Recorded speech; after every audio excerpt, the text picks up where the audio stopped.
Tout d'abord, je tiens à m'excuser pour mon absence due à une enquête de terrain autour du thème maternité et migration que je suis en train de mener à Mayotte. Mon intervention porte sur le modèle d'accouchement dit naturel, à savoir une modalité particulière d'assistance aux femmes introduite dès les années 1970 au sein de quelques espaces hospitaliers en Europe et en Amérique du Nord, afin de lutter contre ce que l'on estimait être un recours excessif à la technique lors de l'accouchement. Les réflexions ici présentées sont basées sur les résultats d'une recherche doctorale que j'ai réalisée entre 2009 et 2013 en Toscane au sein de la maternité de l'hôpital de Poggibonsi. L'une des premières à avoir introduit le modèle de l'accouchement naturel en Italie. Dans un premier temps, il s'agira de montrer les liens entre l'histoire singulière de cette maternité et le mouvement plus large de critique à l'égard de la technicisation croissante de l'assistance aux femmes au cours de l'accouchement.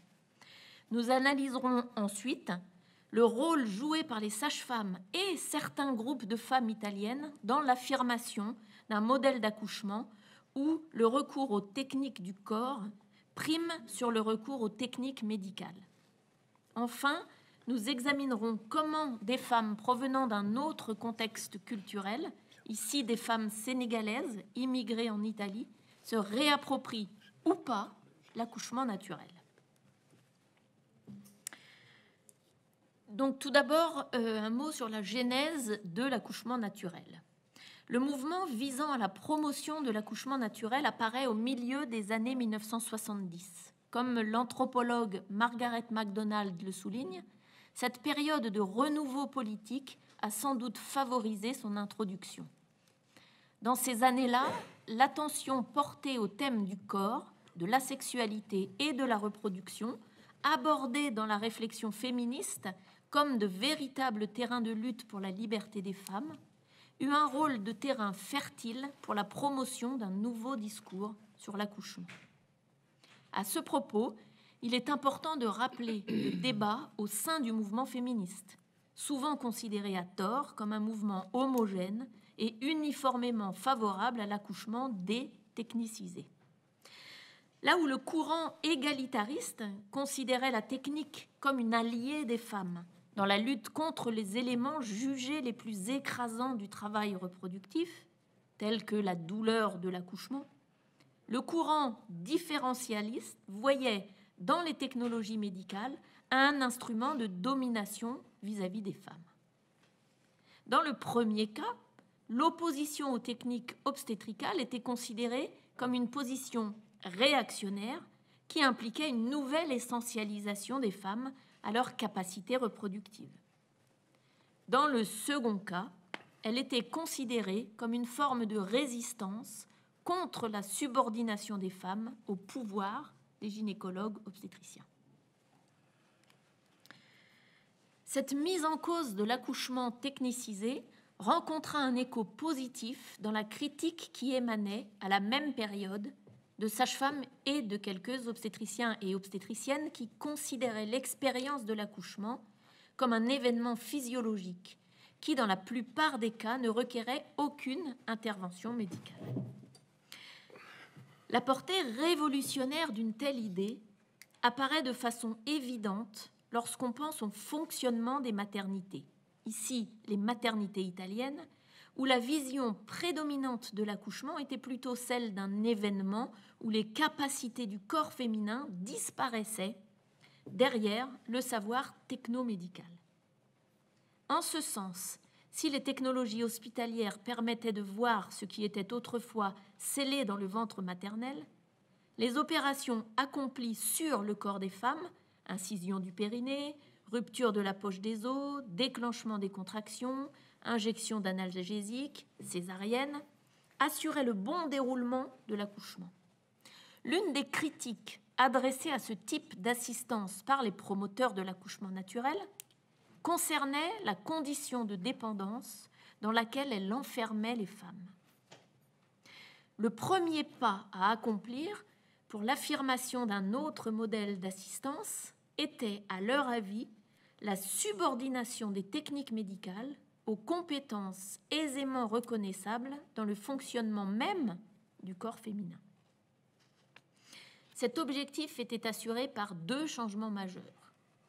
Premièrement, la recherche de la position la plus adaptée pour le déroulement du travail. Et deuxièmement, l'utilisation des traitements non médicalisés, alors hydrothérapie, massage de la zone lombaire, réflexologie plantaire, homéopathie, yoga, travail de respiration, comme remède contre la douleur de l'accouchement. Donc, elle vient maintenant à l'expérience de Poggibonsi. C'est à partir du développement, donc Poggibonsi, la maternité de Toscane où elle a fait son terrain. C'est à partir du développement de ce mouvement critique que l'accouchement naturel arrive en Italie aussi. La chambre de l'accouchement naturel, une pièce aménagée comme une chambre à coucher classique, avec un lit double, où les femmes résident durant tout leur séjour à l'hôpital, est introduite à la maternité qui a fait l'objet de notre étude. Donc c'était en 1984 l'introduction donc de cet espace naturel. Dans cet espace particulier, toute la gestion de l'accouchement était confiée aux sages-femmes. De même, comme le suggérait l'Organisation mondiale de la santé à la même époque, elle cite là les recommandations de 1985, le choix était de ne pas garder les parturientes immobiles au lit, en position gynécologique, et de leur offrir la possibilité de choisir la position qui leur allait le mieux pour le travail et pour l'accouchement. L'ameublement même de la chambre était tourné vers cette personnalisation, car elle contenait toute une série de supports visant à faciliter la recherche de la position la plus adaptée aux exigences individuelles.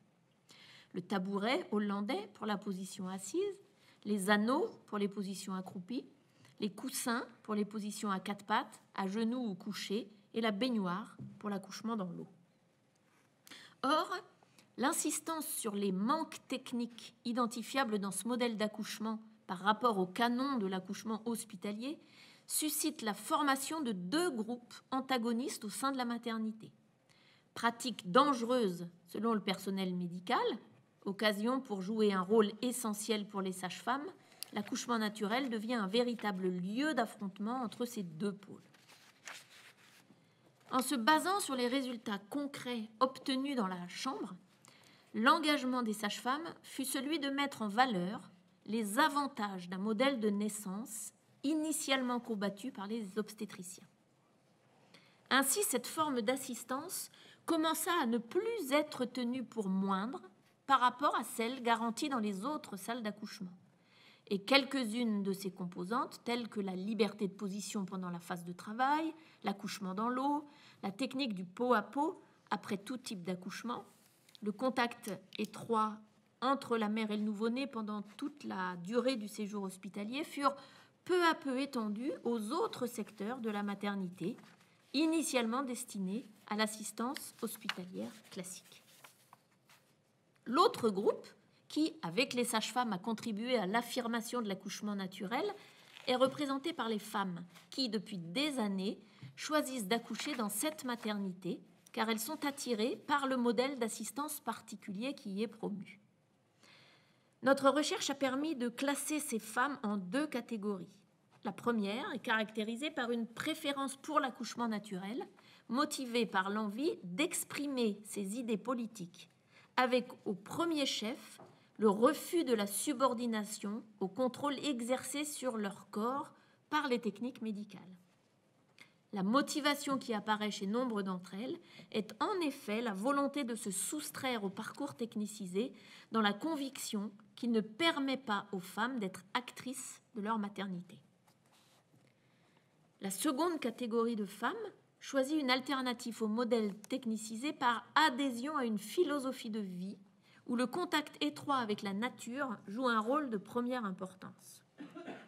L'inspiration écologiste qui les caractérise s'exprime notamment dans le choix partagé de quitter la ville pour habiter à la campagne, ou encore dans la place particulière accordée à la nature dans l'éducation des enfants, la consommation, la nourriture, le choix de moyens de transport, pour ne citer que quelques exemples.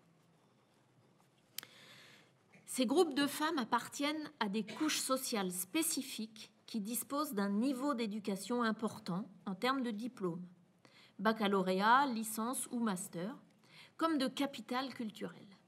Leurs expériences présentent d'ailleurs des traits communs. Le premier est l'importance du projet, ou le choix d'arriver le plus préparé possible au moment de l'accouchement, et cela même si ce n'est pas leur première grossesse. Ce besoin est comblé par des lectures spécifiques et un parcours de formation visant le développement d'un savoir pratique. Il y a deux modalités d'apprentissage. La première, assurée par la fréquentation des cours proposés à la maternité. La seconde correspond à une série d'activités payantes, généralement accomplies tout au long de la grossesse. Parmi ces activités extra-hospitalières, on trouve les cours de gymnastique pour mieux affronter la phase du travail, les cours en piscine pour accroître le bien-être procuré par l'immersion dans la baignoire, les cours de yoga pour rendre la respiration pendant le travail plus efficace, les cours de danse pour développer les capacités d'écoute de son corps. Tout se passe donc comme si les femmes avaient la possibilité de mener à bien leur projet d'accouchement naturel en entraînant leur corps afin de le rendre à la hauteur de la situation. En ce sens, cette pratique, qui se voulait une expérience basée sur des ressources innées du corps féminin, apparaît plutôt comme un événement pour lequel sont requises une série de compétences spécifiques, voire des techniques du corps, généralement acquises pendant la grossesse. Un autre élément en commun est l'accommodement particulier avec les techniques médicales. La réalisation de l'accouchement naturel, en effet, peut, à l'occasion, nécessiter le recours aux technologies hospitalières ou la prise de médicaments. Cette éventualité est décrite par les femmes interviewées comme une forme de soutien à leur projet d'accoucher naturellement. La fonction de ces techniques ne serait en rien comparable à celle qu'on lui donne dans l'accouchement médicalisé. La première question à souligner est celle du conflit entre les attentes partagées par ces femmes au sujet de l'assistance rencontrée en Europe et en Italie et les attentes du personnel de la maternité à l'égard de ces dernières. D'une part, l'idée de pouvoir accéder en Italie à une assistance plus moderne qu'au Sénégal rentre en conflit avec une offre sanitaire centrée sur la sage-femme, particulière au service de maternité où elles viennent accoucher par hasard. Il s'agit de la maternité la plus proche de leur lieu de résidence en Toscane. La possibilité d'accoucher sans gynécologue, dans un environnement dépourvu de tout appareil électronique où l'on demande aux femmes de ne pas rester au lit, mais d'accoucher dans d'autres positions, par exemple accroupies par terre, est interprétée par les Sénégalaises comme une forme de discrimination par rapport aux patientes italiennes. Selon Aminata, 36 ans, 3 enfants nés à la maternité de Poggibonsi, je cite, « Les sages-femmes nous traitent différemment des femmes italiennes. Elles veulent que nous accouchions accroupis sur le sol comme des animaux. Elles nous demandent de faire des choses que nous ne faisons plus, même pas dans la brousse, et ce parce qu'elles pensent que nous sommes africaines et que nous sommes habitués à avoir moins. » D'autre part, la représentation des patientes sénégalaises comme un public plus proche de la nature rentre en conflit avec la résistance montrée par ces dernières à l'égard de la philosophie de l'accouchement naturel. Selon le personnel soignant, une telle attitude vient du fait que ce type d'accouchement n'est pas encore arrivé dans leur pays d'origine. Les femmes sénégalaises feraient donc preuve d'une connaissance lacunaire des modèles d'accouchement existants en Europe. Ainsi, ce que les femmes sénégalaises interprètent comme un retour en arrière, accoucher autrement que ce qui se fait dans un parcours hospitalier occidental, est décrit par le personnel soignant comme une façon de les faire avancer, donc découvrir un modèle d'accouchement inexistant au Sénégal. Dans le même temps, le manque d'adhésion au modèle de l'accouchement naturel ne coïncide pas avec une préférence pour un modèle médicalisé parmi les femmes sénégalaises. Elles tentent plutôt à ne recourir qu'aux technologies hospitalières estimées cohérentes avec leur univers de croyance. Par exemple, à partir de la représentation du liquide amniotique suggéré par leur culture d'origine, elles acceptent l'échographie mais refusent la myosynthèse. Donc là, juste une petite aparté parce que ce n'est pas forcément très très clair. C'est vrai que Chiara a beaucoup étudié les systèmes de représentation donc dans la population Wolof, et donc il y avait dans leur système de pensée un des mauvais génies en fait qui porte le mauvais œil et qui peut s'attaquer à la vie de l'enfant, se nourrit de liquide amniotique. Donc quand on leur propose la myosynthèse, comme on retire du liquide amniotique, évidemment, dans leur système de représentation, c'est qu'on va aller nourrir le djinn, je ne sais plus si c'est un djinn ou enfin le mauvais esprit en tout cas, qui va du coup, on le nourrit quoi pour avoir le mauvais œil sur l'enfant. Je ferme la parenthèse.